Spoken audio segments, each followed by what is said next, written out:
Well, the difficult job of delivering a budget plan for next year falls to Eric Lombard, the 66-year-old head of public sector lender Caisse des Dépôts, who was named finance minister. He'll need to get to work immediately under immediate pressure to slim down a deficit expected to end the year at above 6% of GDP. Well, to talk more about the economic challenges facing the new government, we can bring in Renaud Foucart, economist at Lancaster University.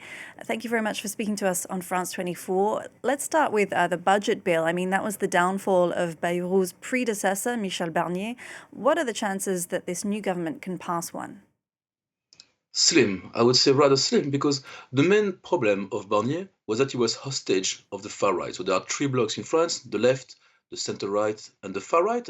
To get a majority, the Prime Minister, Barnier or no Bayrou, needs to make sure that the two blocs, at least one of them, doesn't censor him. So Michel Barnier was clearly hostage of the far right in the sense that he had to accept everything they were asking for in order to survive. And this means that in trying to pass the budget, he was giving more and more concessions up to the point where it was impossible to bring back a budget on track to reduce deficits.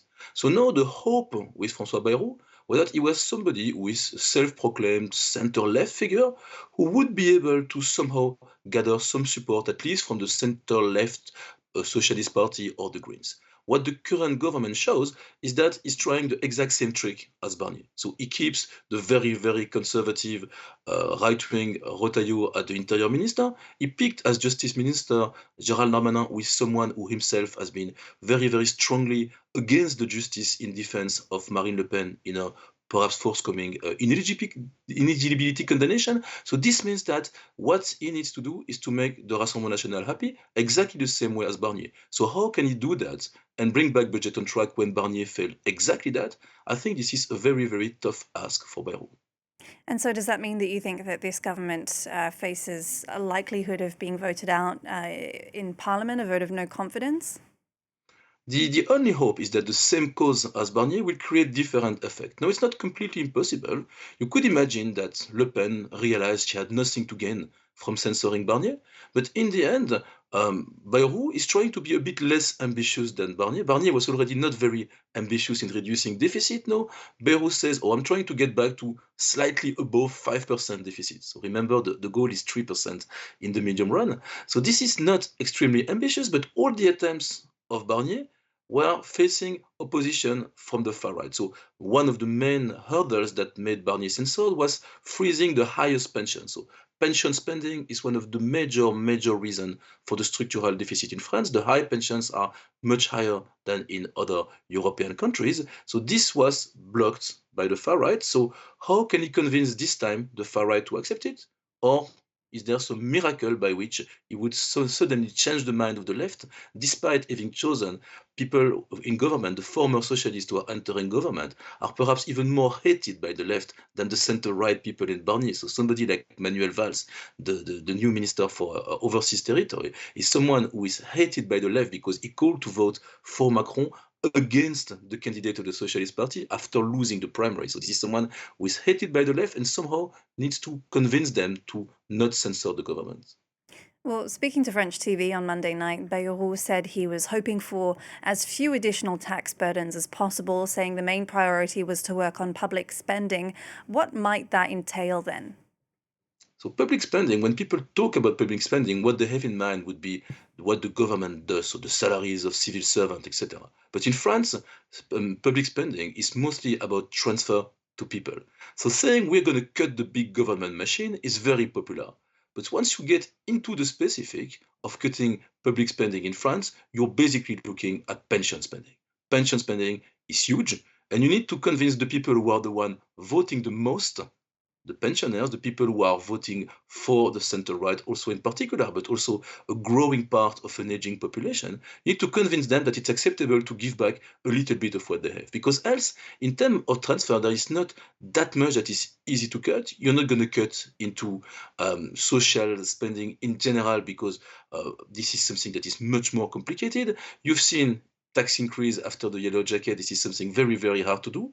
So this is the same difficulty that Barnier was facing, and I don't see any obvious answer unless you have a strong majority who is willing to take responsibility for that. Because at the moment, he needs to get outside support from the government, meaning that people who are not accountable for what the government does need to somehow support it. And supporting tax increase or spending that will literally affect the people who vote for you is something extremely hard to imagine.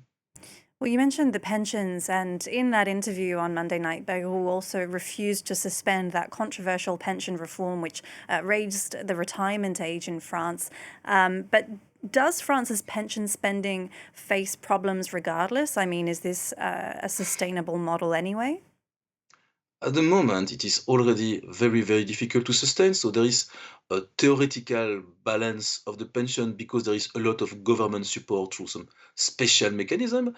And what both the left and the far right were asking was to come back to a lower pension age of 62. So Bayrou had a very interesting position because he's someone who has been for very long in favor of a different pension system, a point-based system in which you would accumulate years, but in which there would not be a specific threshold. So I think that's one of the reasons why Bayrou was chosen, is that he could sit down with everyone and think about a new reform that would make possible to reduce deficit while not losing face. So the left cannot come back to their voter and say, we're accepting Macron's pension reform. That will not happen. But what could happen is that they sit down together and agree on a new financing system that would de facto increase pension age for most people, but in a way that allows them to show, for instance, that they take into account different career paths or the accusation of sexism of the previous pension reform that was treated badly women who have career breaks. So those kind of things could be doable, but the way Bayrou has been talking about that, I think is quite counterproductive. He had this possibility,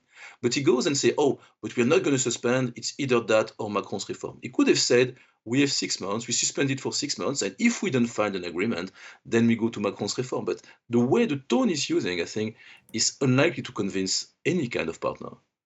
And just lastly, we've heard a lot of warnings about France's debt and deficit, and the country's credit rating has recently been downgraded by major agencies. So, how bad is the situation really? The situation is bad, but it's not completely catastrophic. And I think that's one of the reasons why it's so hard for a government to move. That unlike what happened in the UK with trust budget, where there was an immediate reaction of the market, France is within the European Union under the umbrella protection of the European Central Bank. This is something that has been devised after the debt crisis, following the financial crisis. So this is something that is pretty clear, is that if France is in trouble, the European Central Bank is going to support French debt. So this means that yes, France has to pay more for its debt. The debt is increasing. It's a burden for further generation. Every single time France is waiting, it makes it more complicated and more expensive to reduce the structural deficit.